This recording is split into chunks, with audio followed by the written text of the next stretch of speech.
Hey everyone, Cindy here at An Open Door. It is, according to the calendar, May 6th. This is the hour we call Sharing the Word. We've been working with Resurrection and reading it together. The channeled work through Paul Selick, and Sandra and Amy facilitate that for us. And as has been our habit, we begin with a channeled clip. I have one set up and I'll play it now.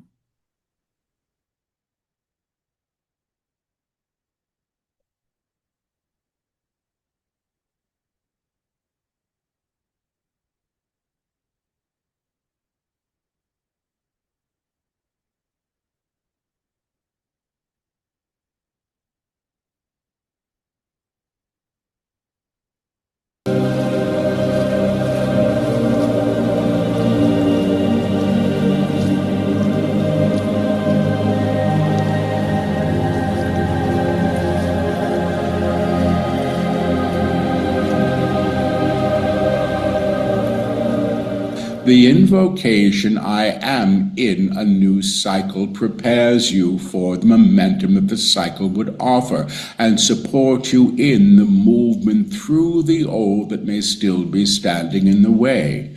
When we began this instruction several days past, we spoke of a wave washing things up that were old from the shore and washing things back to sea at the same time. And that is where most of you stand. The new is seeking to be understood, comprehended, and seen. The old is being perceived as it must be perceived to release it once and for all. And the movement that you take in some ways is impeded by the idea of what should be assessed, understood, or received before the next steps can be taken. And while there is some truth to this, you must understand that even this process of sorting through the old closet to see what is required to bring on your next journey is part of the process of releasing the old, and indeed the process of comprehending the requirements of the new. The new that is before each of you, and we say this in the most inclusive way we are able, is to the response that is required by you to the trajectory you have already chosen. In other words, you are all on a trajectory, on a path already, and your responsibility to what you see is simply how you attend. This does not mean you are predetermined to remain on that path, but the escalation of vibration that is now accompanying you on whatever path you walk is actually here to serve you in moving perhaps swiftly, perhaps gracefully, perhaps arduously through this next moment. Now, the moment you stand in, again, the only moment you can choose from, is present now in multiple relationships to you. Your idea of what was, your idea of what could be, can be, and will be are all present in simultaneity. And these things are also informed by the external stimuli, what the weather is, what those people on the other side of the world may or may not be doing, how I am supposed to respond to ideas that I don't quite understand through the litany of encyclopedias that I have utilized thus far. Once you understand that where you stand is where you need to be, and that the movement forward is actually propelled by the monad or the divine self saying, yes, yes, yes, the time has come to say yes, you will understand and embark on this cycle in a way that is high. Now, by high, we mean beneficial. By high, we mean useful. By high, we don't necessarily mean the comfort that you would take. To move to a higher accord and to live to a higher path, to claim a new beginning is in some ways to demand an encounter with the new and all things that the new would prepare you for. You say perhaps you want a new relationship, perhaps a great love, but you understand the mandate of that relationship only through the experience of it, not through your anticipation or your wishes about what it might resemble, but through the encounter itself. That becomes your instructor. You say you want to know what your truest work is, how you might be most fulfilled, but you don't understand that many of you discover what this is through finding yourself absolutely where you don't wish to be and saying there must be something more, and then deciding you are worthy of it. You must understand that a new beginning has its own requirements. When the man before you was learning to drive an automobile, he was frightened of every turn. He understood that he was safe in some ways, but he held a responsibility because the new was present. Every turn held a new potential for a challenge, and consequently he was able to learn experientially and do things that he may do now with far less arduousness than it was perhaps even 5 months ago. The same is true for anything that is claimed in any new journey that one may undertake. You romanticize a new journey. Wouldn't it be lovely to be in a new relationship? But perhaps you forgot how challenging it would be to separate your closet so that there is room for someone else's belongings. Perhaps you forgot what it was like to be beside someone who sleeps restlessly when you wish to sleep easily. You understand yourself in the encounter of the new, not through your decision about what it's supposed to be. Now, the collective is also undergoing a new beginning, and the process that the collective is now engaging in is a process of witnessing what is washed up on the shore, some of which is making the collective frightened or angry or responsive in other ways. And this is indeed useful, because the time comes, you must understand, when everybody has to decide for themselves what it means to be here in a shared plane of experience. Imagine you have a neighborhood and one of the neighbors plays the music so loud no one gets a restful sleep. Finally, the neighbors may decide to intervene in whatever way is required. Now, your understanding of this intervention may appease an idea of you of self-righteousness. You see, I was right to want my quiet, but to understand that the good of the community may be served in loving ways would also be very useful here. Perhaps the poor neighbor with the loud music is quite deaf and has no idea of how loud he plays his music. Perhaps the woman who complains the most is the one who dated him 5 years past and has never forgiven him for leaving her. You must understand that the personal agendas that one invokes when one tries to get their way must be seen, must be understood, whether they be political, personal, or of collective merit or not, in order to discern what is a requirement. But you will understand that as the collective as a whole begins to awaken to its requirement, how do we maintain our well-being in the face of radical change? How do we say no to what must be seen as intolerable? How do we say yes to a new opportunity while maintaining peace or decorum, or at least an understanding of how to care for one another in times of great challenge? The beginning that humanity is about to face is the beginning of relinquishing an idea of what has been, because as the new is born, there are things that may not be present in the ways that they have been, and you must understand that this is part of the challenge and also part of the gift that you will receive.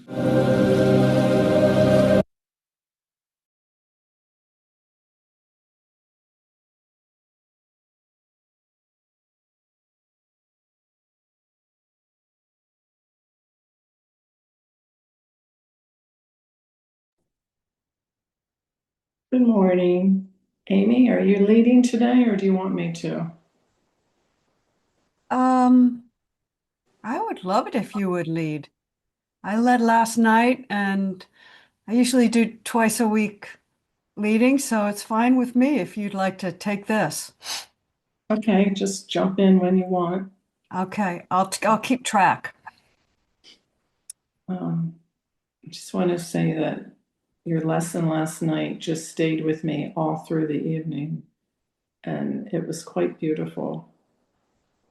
So Well, thank you for that. Thank you. Thank you for being there. Good morning, everybody. Here we are again. It's Friday already. I can't believe it. It's like the week just went like that. Does time accelerate as you get older? It feels like it. You're smiling, Richard. Do you feel that? We are on chapter 4, page 122. And Amy usually takes down people's names who like to read. I see Cindy.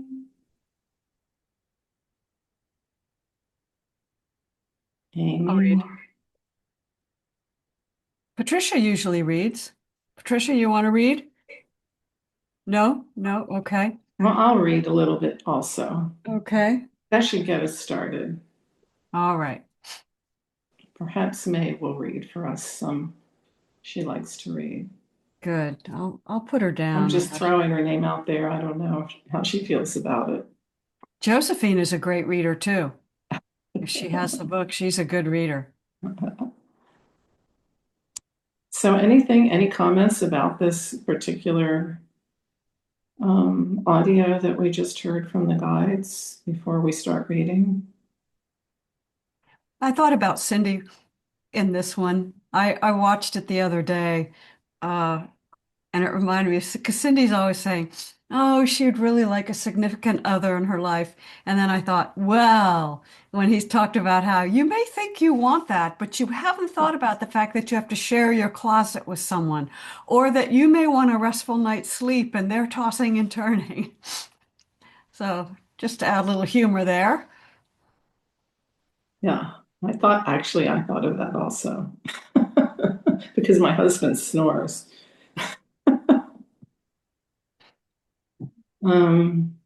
Also, I mean, always talking about the times we're in and how we want the new. I really thought it was interesting that he said that the new could come swiftly, gracefully, or arduously, or maybe all three. And that the only decision we had to make, the only response required by us was how we attend to it. That felt important. And we've been talking about that as a group, all the things that are happening, how we attend to it. I mean, you gave us a great example of Amy when you were talking about that lady who was fired. I don't even know her name, but yes, how you attended to that and how you watched yourself respond and were able to bring it to a higher level. And he also said something like higher doesn't mean easier, which I always thought it would be, or hoped it would be anyway. You find yourself in a place where you don't want to be. And that has happened to me these last few months where I don't know if you already know, I'm already completely deaf in my right ear. And I have been since I was 19. And I totally adjusted to that. It's not a problem. And in some ways, it's a benefit. Like when my husband's snoring, I just turn over to the other side. Or when the children were saying or doing something, and I could just say, I didn't hear that. But then in these past few months, I caught a virus of some sort that started making me lose hearing in the other ear, which is my only good ear. And it was quite startling, at sometimes scary, but mostly because of the work we do here, I can't say 100% because I'm always honest with you, but mostly accepting and just doing what I needed to do. And so, yeah, I found myself in a place where I didn't want to be. And I knew that things were going to be different now. And yet, it was all okay. I just adapted. I started using a little closed captioning on the bottom here. Just accepted it. Went to all the doctor's appointments I was supposed to go to. Got a hearing aid. And this morning I woke up without the hearing aid and I was hearing better. So who knows? I don't know why I said all that, but William, I see your hand is raised. Yeah, I just noticed that I'm seeing a bunch of butterflies in front of me on this screen.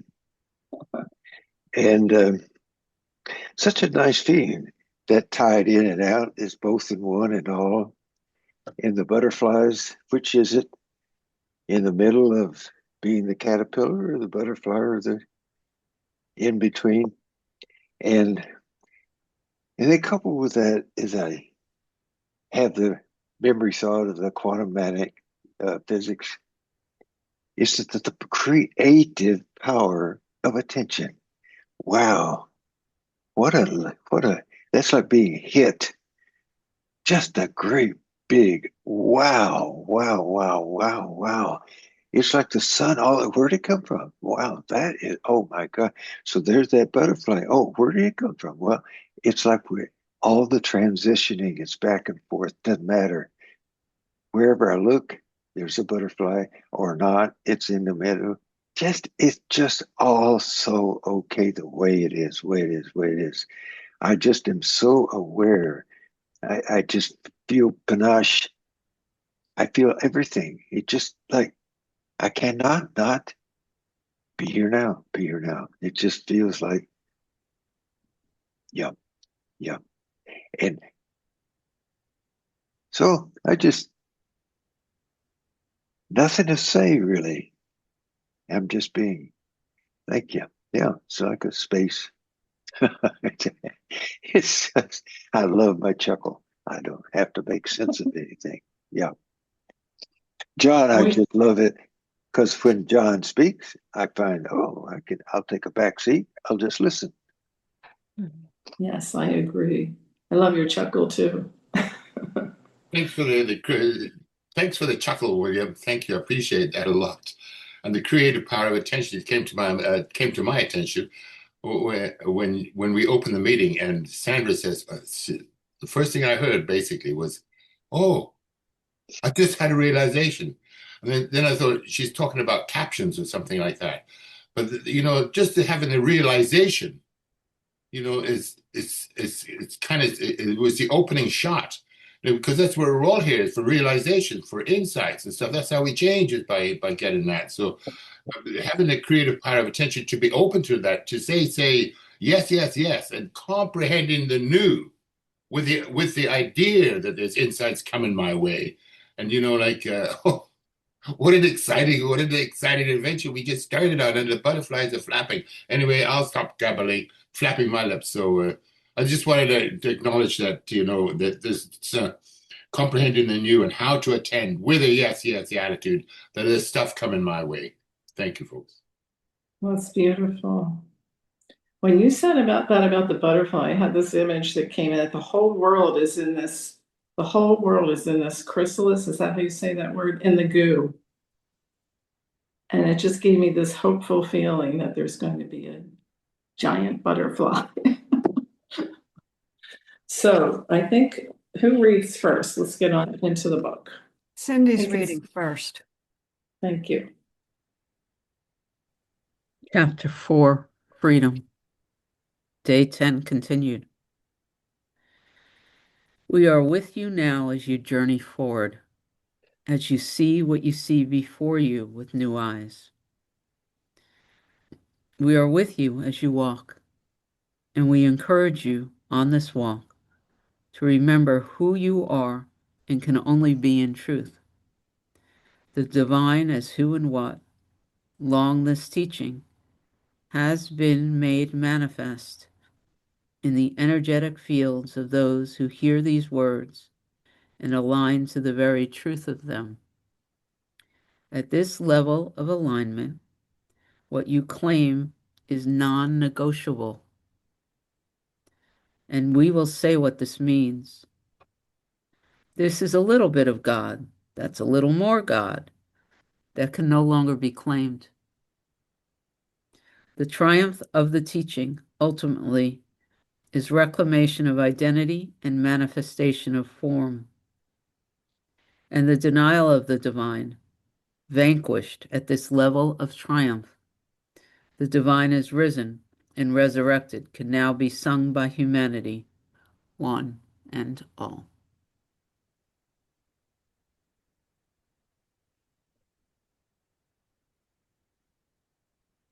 Any comments? Cindy, would you keep going? I can keep going, sure. The echo of this teaching, the residual effect of it, will be in the fields of all of you for the rest of your being. How you operate with this attunement at this level of alignment is in some ways up to you, and in other ways completely the purview of the monad, in tandem with soul, to realize itself at the level or octave it can now come to. Choice is implicit here. The choice once made, sung in the energetic field, is an echo in amplification that encourages what it encounters to be reknown. And the intention you behold, behold, I make all things new, realizes what is seen, claims what is seen in the template of the upper room. Shall I continue? May as well finish that whole day 10. Each of you says yes to what stands before you now. I say yes, by the way. And as we continue this work with you, we will say these words. This is a teaching of recreation and alignment that can now be made known in manifestation. In the cultures you have grown through, the worlds you have known yourself in, will be touched and moved and reclaimed by you as you walk this journey onward. Yes, this is in the text. It is the beginning of the next chapter. Period, period, period. Stop now, please. That's all I really have to say is yes.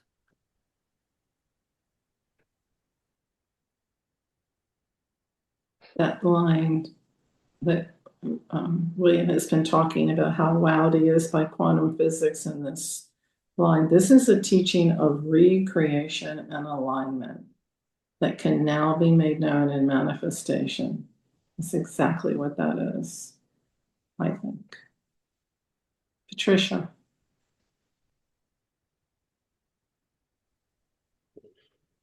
I'm just thinking that it really basically amounts to acceptance. If I accept what is, that makes all things new. Because what was a minute ago is not what is right now. So it's the acceptance of the now. When I'm in the now, that's when I make all things new. I think that's what it's saying. That's what it says to me. Yes, yes. And I'll sometimes use the word for myself, radical acceptance. You know, like even if it's something before that I would have resisted, I need that radical acceptance. That's a good way to look at it. Yeah. I just feel I'm in the moment before the acceptance even. Now, all the words are after the fact. It's describing something that's so wonderful, but now needs no words. Now need those words. And I enjoy the words, I enjoy the music, I enjoy all that, but it's not the now. And it's okay. But there's the now and everything else. And that's something that's made up. I just love it. Both the made up and the not made up. Just, and that's why I think that, yeah, I'd, it's just enjoy not having words. And then I'd get lost in words, and that's not it. And I go back to don't need words, don't need words. I love Patricia's observation that every moment in the now is new. There's never going to be another moment in my conception of infinity that is ever recreated. There may be some moments that feel very similar, like deja vu or things like that, but they're each in their own infinite creation. And I think that's really a lovely thought. And I get William's desire for silence, but my desire is for communion. And if the only way that I can commune is through words or touch or things like that, I'll take it. Because I really want to be in communion with all the other aspects of my one self. And I do long for being able to be in communion without words, because that seems to me like that would be so much richer.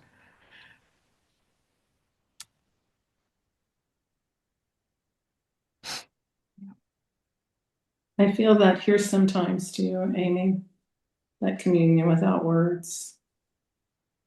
Yeah, that's why I love dreaming. Yeah. Patricia? Just thinking about yesterday and how it's gone and how today comes forefront, or this moment comes forefront. I've been sick and I finally went to the doctor. I've been resistant. And I thought, what is this resistance about? I don't speak Spanish. And Spanish, they talk so fast. And even though I try to learn, it's not working very well. So I accept that. And I had to go into the emergency room yesterday. And we have a small hospital close by, and they are so kind. And kindness touched. It didn't need language. Pardon me. So I'm on antibiotics and all the rest, but the doctor was so sweet. He was so kind. And when I broke my shoulder, I had gone to the same hospital, and he remembered me. That was months ago. Wow. I was so touched. So it was the kindness of others that touched me. Language wasn't needed. And I think that's what I remember. And the kindness lives alive. And my heart opens. And when my heart opens, all is well in the now. It was so beautiful. You're a beautiful butterfly. Yes. That was so perfect, Patricia. Thank you. Amy, I think it's your turn to read, right?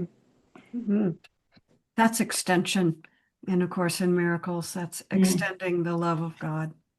Yes. Yeah. Day 11.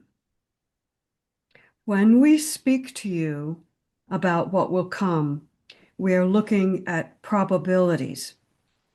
The choice to ascend, which has been done at the level of the causal being you are, in tonality, in frequency, in choice, is a manifestation of the Christ that may be known in form.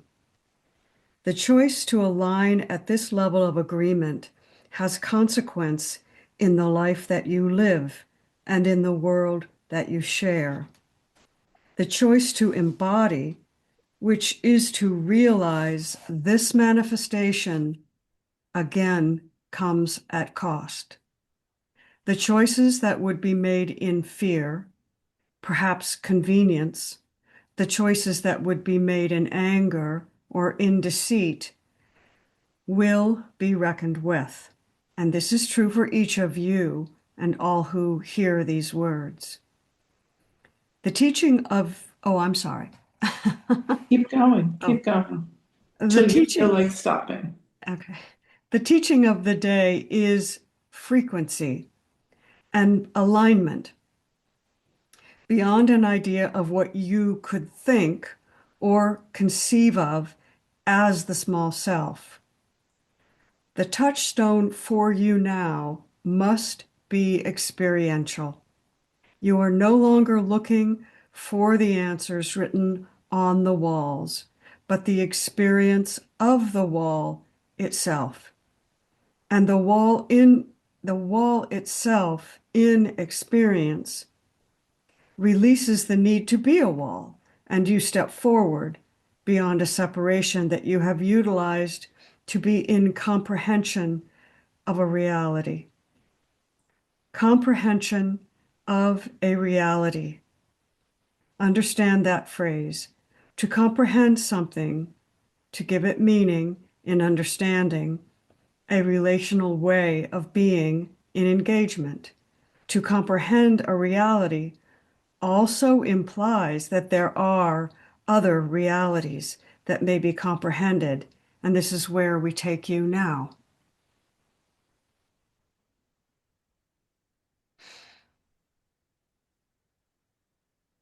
What was that saying to you? Well, it reminds me of Donald Hoffman and the headset. So his description of how human beings wear this headset where we notice things that help us in our survival in the body. So as these bodies, our goal is to survive long enough to reproduce and continue on with the species. And so we wear these headsets that block out information that isn't needed for survival. Otherwise, it would just be too confusing. And so what this reminds, so we don't really comprehend reality. We don't hear noise above a certain level. We don't see colors that aren't necessary to be seen. We don't read each other's thoughts, just certain things about how we perceive this reality. And what this last paragraph says is, as we rise in tonality and in vibration, the requirements of this physical manifestation, the causal body, may shift and change. And so our headset is going to shift and change. And how we comprehend reality will shift and change. As May says, perpetual perception will move into something new. Like, here's a sort of an example. Before we realized the world was round, we thought it was flat, and humanity held a real fear of traveling too far away from home because you might fall off the edge of the earth. But when we perceived differently, we were willing to take that risk, right? And perceive that there might be something else out there. Yeah. And the same was, we used to think that the earth was the center of the solar system. And then we perceived that there might actually be something more out there. And the sun might be the center. And it shifts the way we perceive ourselves as human beings.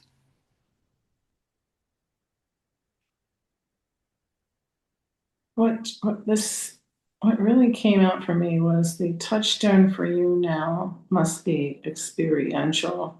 You're no longer looking for answers written on the walls.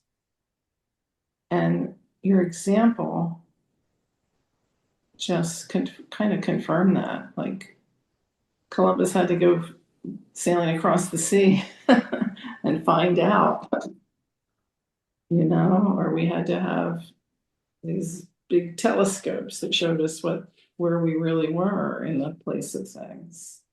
But the experiential, and for this whole lifetime of thinking I knew something that I didn't know until I had a new experience with it. And our understanding that through quantum physics, that time is not linear. It doesn't always have to be linear, opens us up to a new way of perceiving time that we didn't have before because it wasn't in our reality. Yes. That's what I'm so enjoying, that I'm projecting, creating this, even the word. I'm just is confirming everything that I'm seeing. It's just this perpetual creation that's confirming it, projecting it, confirming, gathering what I've already projected, making that more.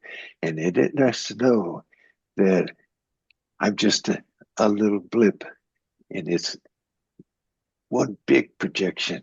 And I'm just along for the ride. But I'm noticing and I'm noticing and I'm noticing. It's just, it's just, wow. I feel the absence. I feel the freedom. I feel the space. I feel yeah. And, and even acceptance has a different ring. Of course, because it's being created right now. Of course it's new. And here's another projection. Here it is. Here it is. Here it is. Here it is. May, did you want to add something to this?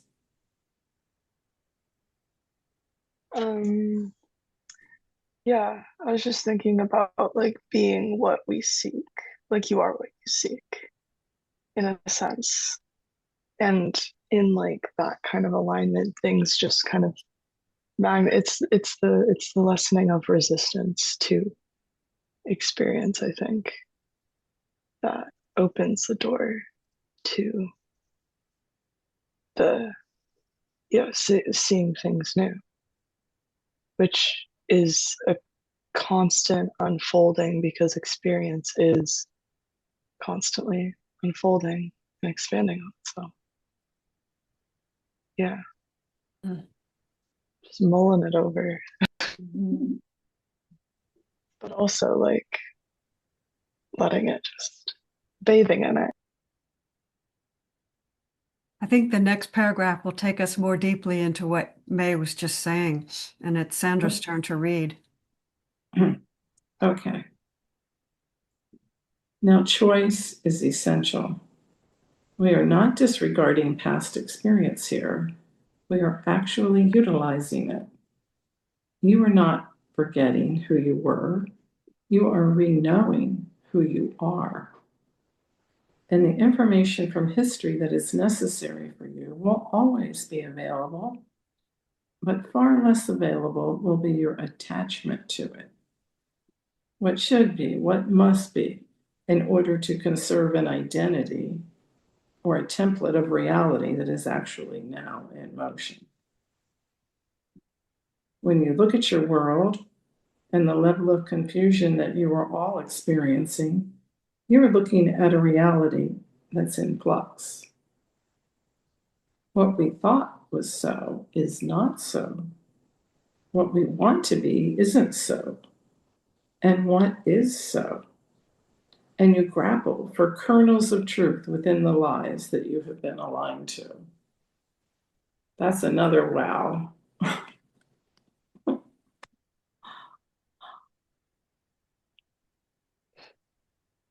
Re-knowing who you are.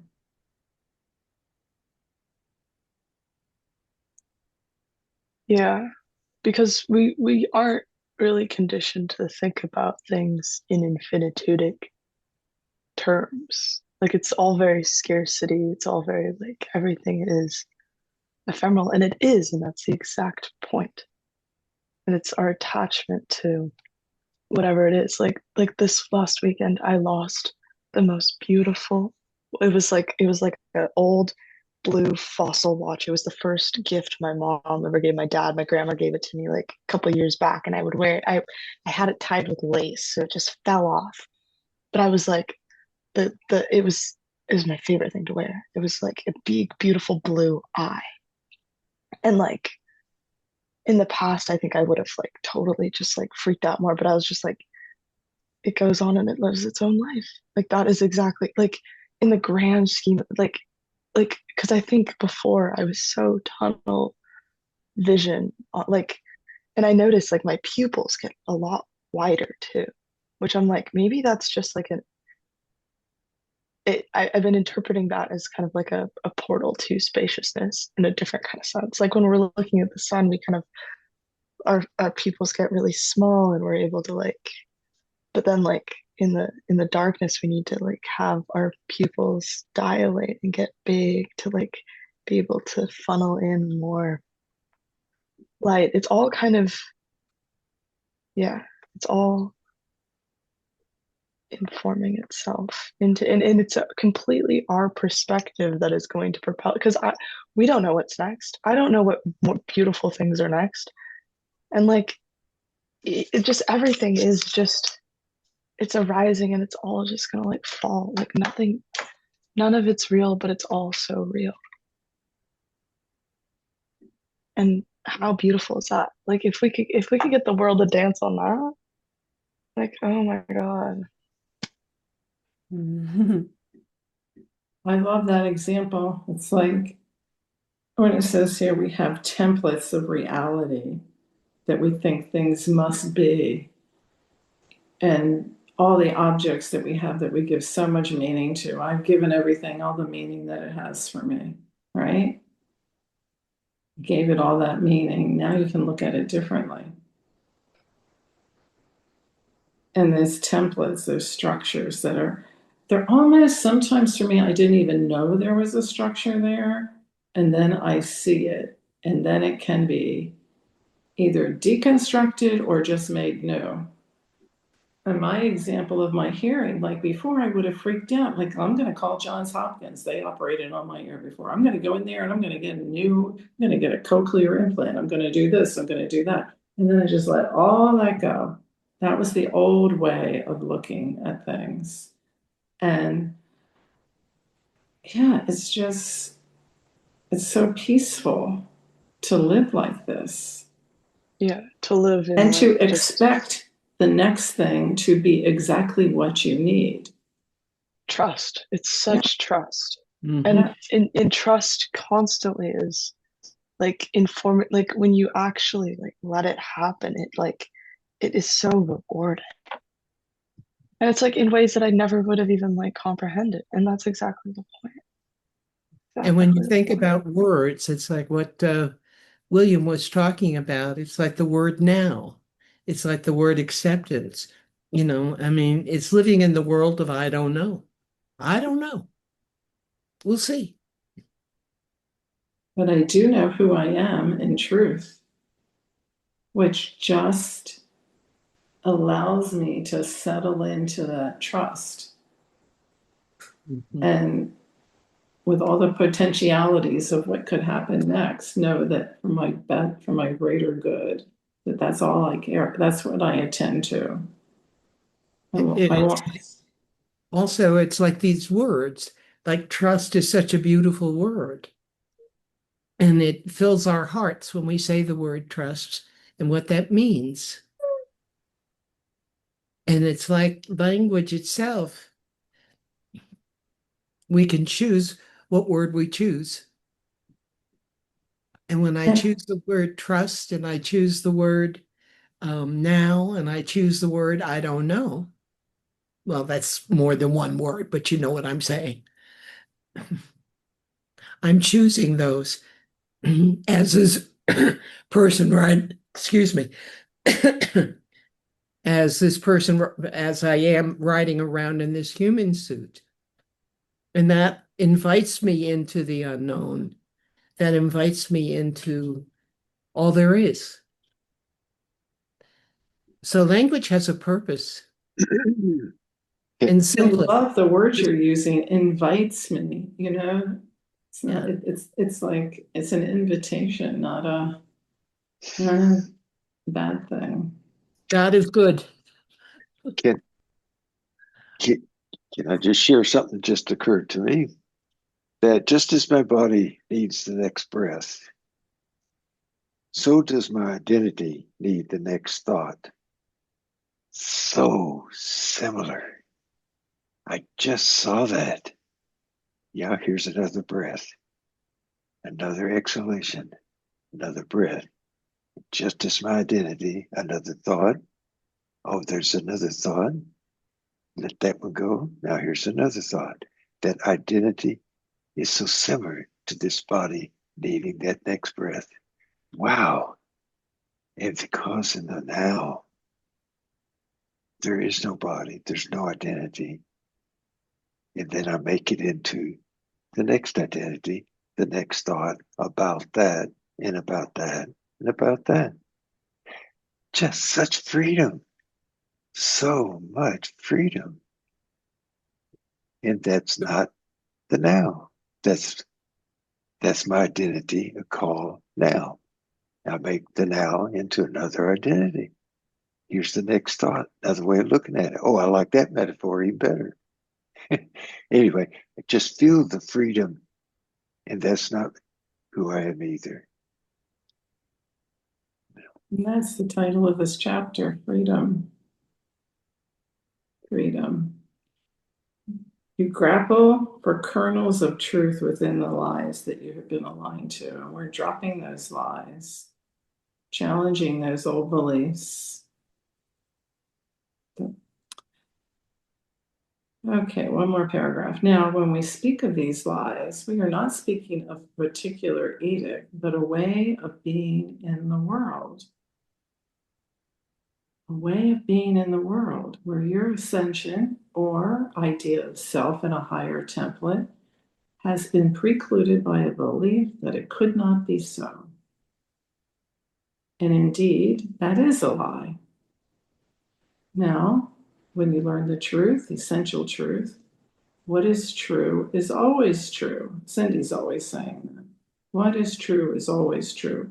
You begin to have an experience of confusion because what you thought was true is still present.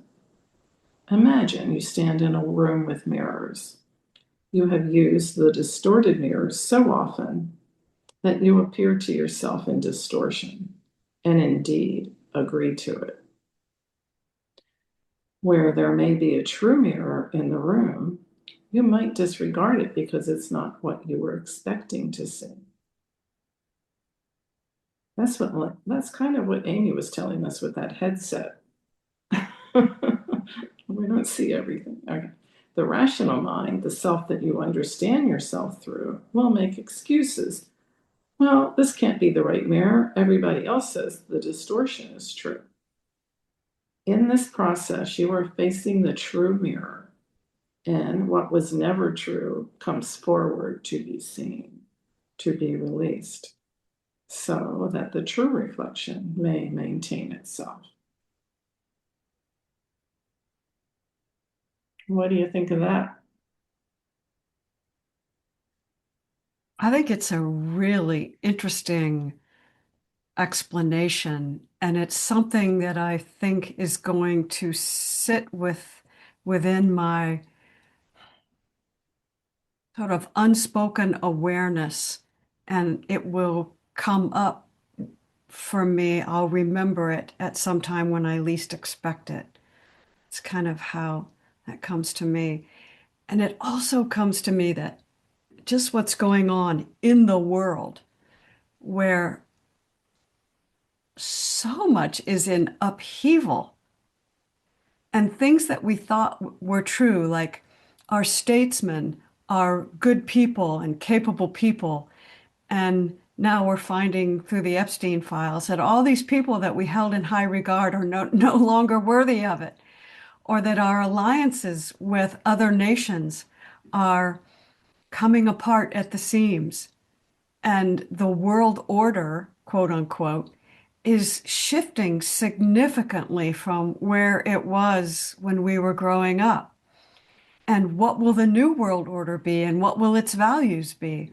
It's really fascinating. It's fascinating. And that's all external stuff. But the challenge for me is it's all happening supposedly around me in the dream, but what is my response to it? The same way the thing was with Kristi Noem, where last night I read that she had been fired, and my initial response was, good, she deserves that. And then part of me went, well, wait a minute, you are her. What do you really wish? What would be the highest wish for her? And it would be that she is comforted in that, because she's got to be so embarrassed and so let down. And she's going to realize at some point that she really lied to herself and was lied to. And the hope is that she loves herself enough to see clearly what happened. And that won't happen unless I extend love to her. So I have to extend love to her and not just be this self-satisfied, oh, she got what she deserves. No, because what she deserves is what I would want from myself, which is to be seen in loving truth without blame or judgment or accusation. It So sure pushes the limits of my forgiveness. I can't even imagine what I would feel. Can I forgive and love myself? The truth is what sets us free. Boy, am I willing. I am willing because I know she is me. I know it. And so, yes, I am willing. And I'll tell you what, this talks about experience. The experience that I had when I was in judgment was rotten. It didn't feel good. It was raw and rough and crusty. But when I recognized, oh no, she is you, send her love, everything softened and lightened and brightened, and I was happy again, was content again. That is experience enough for me of the truth. You're not forgetting who you are re-knowing who you are. Right. Yes. How beautiful. Thank you for that. Cindy's been waiting patiently. There's no waiting in the now. I remember Eckhart Tolle talking about that. He never waits. Waiting is a projection into the future. He experiences this sense of not, I don't remember what he used as the word instead of that, but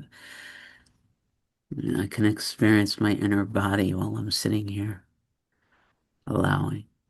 Um, Something in what I've heard the guides talking about recently, and Paul pointed to it in the um, conversation we discussed yesterday, is more subtle than this experience even of forgiveness that we're talking about. And it's part of what's rocking my world now is that everything we're seeing in the world is based on an agreement to historical data. Even like the assumption that there will be mailmen delivering the mail.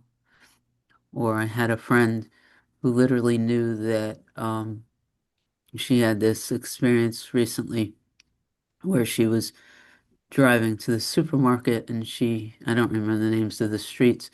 She said, I've been going to the supermarket for decades and you make a right-hand turn on Center Street. Well, there was no Center Street.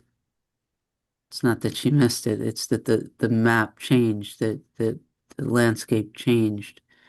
And for some reason that's affecting me in a way that I'm doing my best to be really, really quiet with.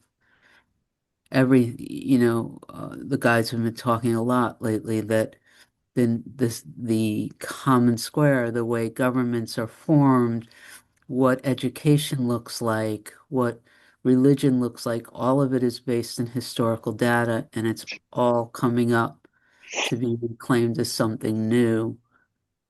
And are you willing to let go of thinking you know what the world looks like? And every time you look through these eyes and you see something outside of you, there's a distortion there. So it's not even with the big things. It's actually, for me, one of the reasons why I'm being really careful and really slow is it feels like the landscape is changing that detailed. It's not just that Cindy's willing to have a more peaceful life and see these people that are driving her crazy as herself. It's literally understanding that everything about the world I see is up for transformation. And am I willing to, basically be Alice going down the rabbit hole? Because that's sort of what I'm experiencing uh, on some level. So, when Paul said, the guys were talking about everything changing, like even the post office. He said, I didn't buy it. And then you step into COVID and he said, wow, they really did that in New York City. They stopped delivering mail. Like that was just something that you always expected to happen, and then it's changed. So, yeah, I think I'm complete for now. John? Thanks, Cindy. Thanks, Cindy. I love that. I got a new Center Street. We got to find a new Center Street. That's pretty exciting. For me, and it goes right back to the beginning. My Center Street is being changed every day with my connection to the dots that are being provided to me, the dots that I connect myself, and where do they come? They come from my thoughts and feelings, and I have to relate to them differently because those old experiences don't apply anymore. So and the only thing is that how am I going to do that? Well, it's a psychic educational process. I just got to learn, upgrade my skills. 101, 201, 301, whatever it is. So it's really exciting to listen to the guys and what they're saying and being in the program today. Like Amy's talking a lot about, like the bandwidth, the headset, the bandwidth. That's going to be expanded. I can only process the 7 plus 2 minus chunks of chunks at one time. But what is the environment that I'm putting myself in to bring me data? So it comes back to my willingness to expose myself to new center streets, and update myself. I know if there's any resistance to this, is my first clue. I'm not an acceptance. William talks about forgiveness, and that's another story, just non-radical acceptance. Where am I going with this radical acceptance? Hey, these are concepts that you've got to be polishing up all the time. Anyway, I'll turn it over to William. Thanks a lot, guys. Thanks so much for the wonderful wisdom, Sandra, you brought to us today. Thank you. William? Just look at the last line on page 124. What we thought was so is not so. What we want to be so isn't so. So what is so? You grapple for kernels of truth within the lies that you've been aligned to. Whether it's the post office, whether it's this, whether it's that, you said, I said, it's that. The truth does set us free, but where in the hell is it? Now it's up to me to find the new. Am I willing to let now be now and let the truth show up, or do I choose the old habits? Look for it, look for it, look for it. Such a moment of now when I surrender and let go.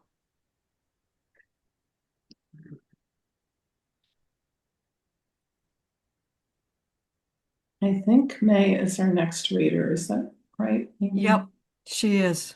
And we're on the bottom of page 125, May. Okay. Now, the world you live in is operating in great distortion, has for a long while. You have been fighting since you first chose to pick up a stone. You have been arguing since you decided you must be right at the cost of another being wrong. And you don't understand silence and the beauty that is present in it. So you begin to fill all space with information, sound, and chatter to distract you from the truth that is still present. The cacophony of choice made through fear is actually reaching a crescendo. And we say cacophony because there is a level of pitch that may be sounded that is so deafening you are rendered into silence through the sound itself. This is one way to learn, but since we cannot imagine all of you sitting peacefully in awareness, We understand that you may create the circumstances for that quiet to ensue. Let me read one more. Now, this is an internal quiet, but it may also be an external one. The world that you live in now is so busy deciding what it is, how it should be, with the factions participating in what they want or would have be. You don't even know what is. Finally, we have to say that what will be reknown and seen in truth. Oh, that what is will be reknown and seen in truth. And the very fabric of your reality, twisted into a knot, will release those things that cannot abide in the higher octave. It's funny, I was thinking a lot about knots last night in terms of like synchronicity and timelessness. And yeah, the dream's already over. And that's exactly why synchronicity is a fundamental substance in all of this. Yeah, wow.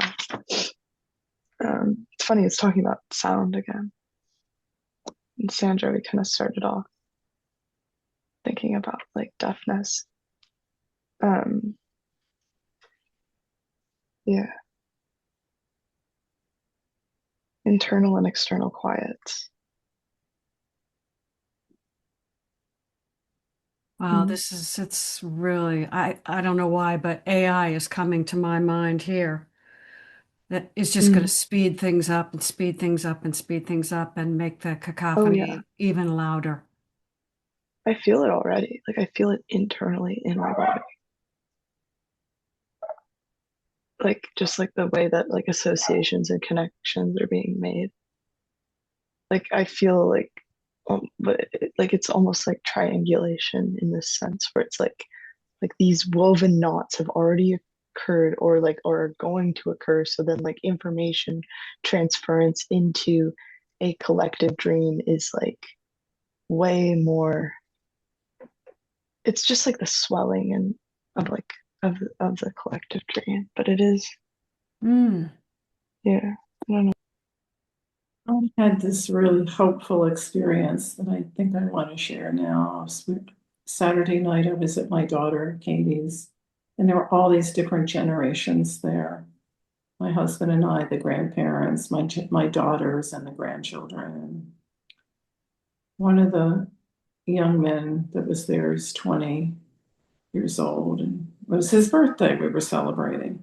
We were all talking about they were talking, I was mainly listening to all this about what's going on in the world, going back and forth and back and forth. And my 15-year-old granddaughter said, "Stop. I have something to say." In the all the ado that was going on, and everybody stopped and listened to her. And she went on for about 5 minutes about the world and how I was amazed at how much she knew because of technology. I mean, she's only 15 years old. She knew all the sides about Israel and Gaza and all about Iran. She knew all of these things. But her message was so beautiful. She saw it differently. She wasn't taking sides. And she said, it's all, we almost have to blow up everything that's here and make it all new. Mm. And that's what we need to do in my generation. And it was just so poignant in that moment. Everybody just listened and heard her words deeply. No one argued with her. No one came back with another point of view. And it was almost like a voice from the future. It was just, I don't know why I'm telling you that right now, but it's just that there's something happening that isn't all bad. Mm-hmm. Mm-hmm. And it's all being brought out of the darkness is being put into the light. It's what it feels like. Patricia. As you were talking about your granddaughter, there she is, accepting what is. It's beautiful, and I think to myself, it's like, I'm grateful for AI. I can find out stuff that quicker and more succinct than by going into Google questioning. Both are, I'm grateful for both. I just feel like this entire book is hopeful, or maybe it's the way I'm perceiving it. I don't know, but it's so hopeful to me. It's just a reminder of what we know, what we know here at an open door. We know about the now, we know about acceptance. That Yeah, he reminder. said, and the information from history that is necessary for you will always be available, but far less available will be your attachment to it. I liked that line. Cindy. I just wanted to confirm the guide's teaching continually is one of transformation and acceptance that the human collective has made the decision to rise to a vibration that holds no fear. So it's a great foundation to hit all of these teachings with over and over and over again. There's no shame, there's no reclamation, there's no you fucked it up, and if you don't change, horrible things are going to happen. They clearly state, and they're becoming more and more clear, that you can learn through whatever it is you're choosing to experience. And this is not a teaching of heaven and hell and good and bad. This is a teaching that you have asked for because the work is being done and everything that you're seeing can be reclaimed in the upper room. So there's like you said, I'm so glad that this, I'm seeing hope. Their entire teaching is being brought to us now because we asked for it and because it's working. So I sit in the understanding that I'm claiming that I, Cindy, I am weaving my will. I'm weaving my will with the higher will. And what does the higher will look like? I don't know what it looks like in the world of form, but I know that it's bringing Cindy, the person, into an experience of a world without fear, and that's enough for me. So, That's so perfect. Thank you, Cindy. Richard?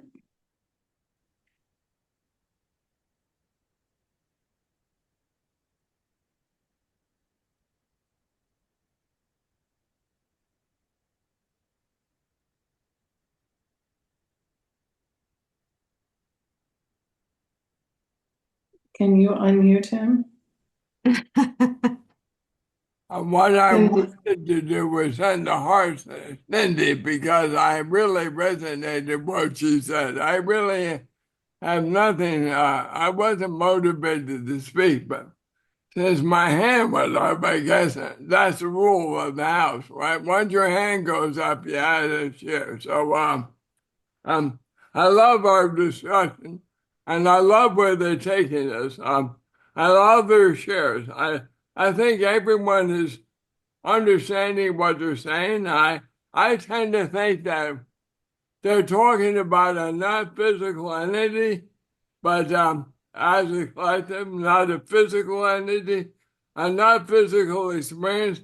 But I may be ahead of myself on that. I love your shares and how you're interpreting what they're saying. And I was thinking that the same as what we're experiencing right now is a reflection of the collective human species. And what we're moving to is a collective that is manifesting a different world. And my only hope is that we also solve problems without violence. That we're able to use our spiritual vibrations or even our intellects in a way that can solve problems without violence, without wars, without killing other humans, even though they're illusions. And I think we're moving that way. But I really agree with what Cindy said. And some of you others have said, we're bringing the fear or darkness into the light. And as we all know, once it's in the light, it dissipates and no longer exists. So, thank you for letting me share. But I wanted to get the hearts to Cindy. Love is Hmm. Okay, I want to add hearts too. William. Yeah, I so much agree with the feelings I get from all the words that are being said. And I love the sentence, rendered into silence. I don't even know what that word means, but rendered. It's something that's beyond what my ego understands. And I just like that in a way of looking at it, we're all having this collective dream and conjuring up together. That's the oneness that's going on, the chaos. And that one way I got from the quantum people is that it's to hold all these obstacles. In the darkness, there is light. That's the magic. That's what gets rendered. Don't know how we get there, but we hold the light and that will be done. It's just over and over that when I surrender the form, yes, and the silence is there, the truth. And at how long do I get to stay there? Well, my ego takes me out and runs around.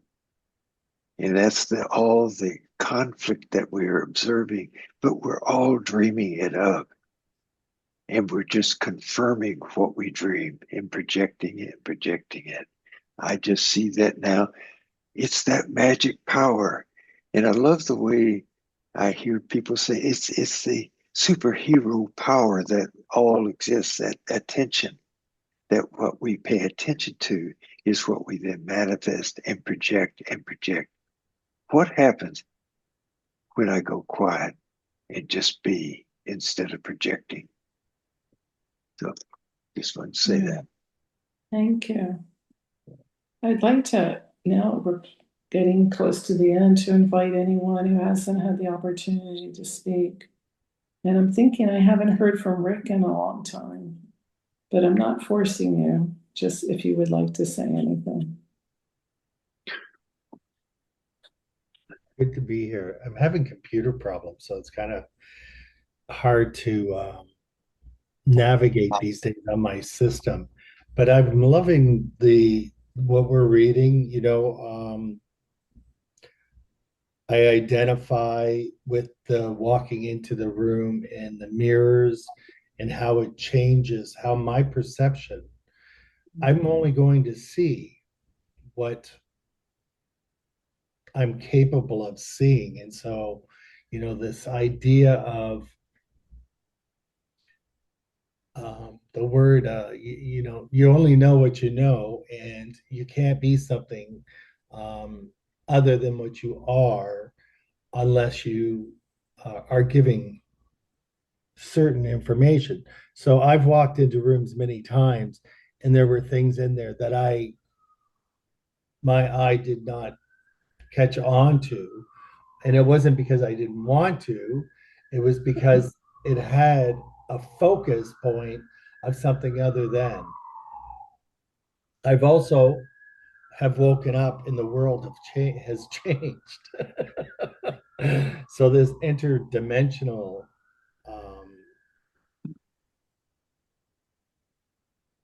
jumping, I'll call it. I've experienced stuff like that. And I don't know. This whole idea of reality, of what it's referring to, and what I'm getting from this is that I don't know, things just change. things, the certain things that I believed in and was firm on has been changing a lot. And yeah, the language of putting what's going on into words, I'm not quite there with, but I'll tell you, there's these shifts that have been happening in my reality that are catapulting me. And you know, the only thing that happens is it's like when I sit here and I'm listening and I'm observing, the only thing I can do is rub my leg to keep myself sometimes in my seat, because so much is happening.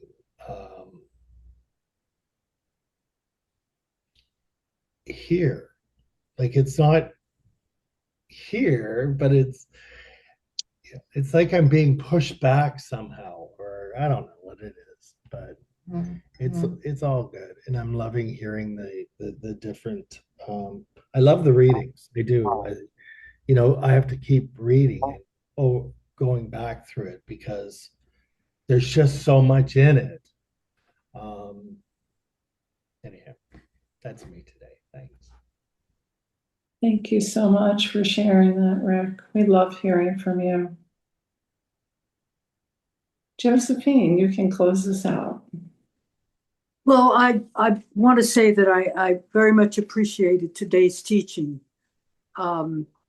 especially how using our experience of the past for future either experience or planning, and the fact that we need to have the faith and the non-attachment to how we use the experience in the future.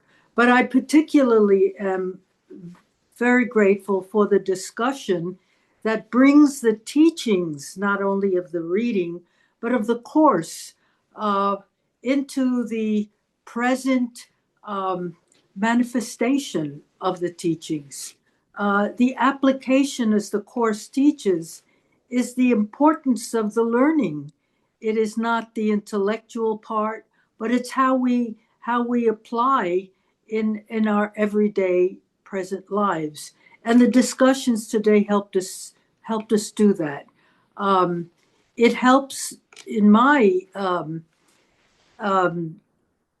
adjusting, I think, to what is going on in the world.